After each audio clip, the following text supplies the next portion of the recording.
Hi there, this is Rob, and this is the overnight overview for Friday. Last night I took a very borderline trade and suffered a small loss, so I thought you might find it interesting to understand why I took it and how I handled it. Looking at the odds sheet from yesterday, ES did not offer terribly compelling odds. Price action produced mixed stats, internal suggested overnight weakness, but seasonality looked somewhat strong. Overall, it was near break even, but as you can easily see with the numbers highlighted in orange, there were two ETFs and one futures contract that suggested a possible short side edge. SPY was one that qualified, so this got me somewhat interested. Additionally, I saw a good amount of compelling evidence from studies. One of these studies is one that I discussed in yesterday's 2-minute overview.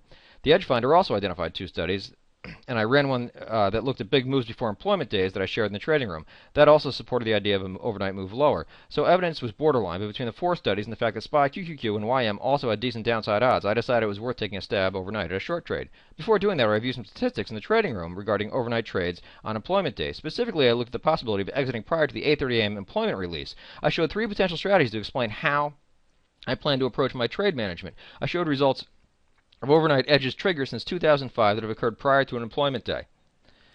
This first set of results assumes regular stops and targets, but if neither is hit, you hold until 9:30 a.m. open before exiting the trade. Results here show 64% of the trades are profitable for a total net profit of over $30,000. Next, I looked at exiting at 8:30 a.m., just before the release of the report.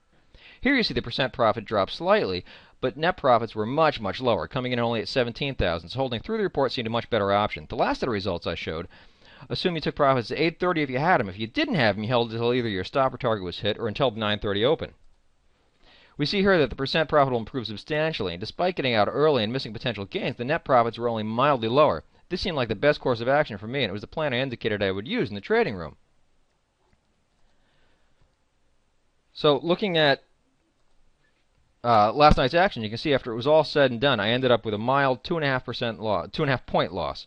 Well, it turned out to be a loss, and it was a borderline trade to begin with. Faced with all the same evidence, I would likely take the same position and approach all over again. Have a great weekend.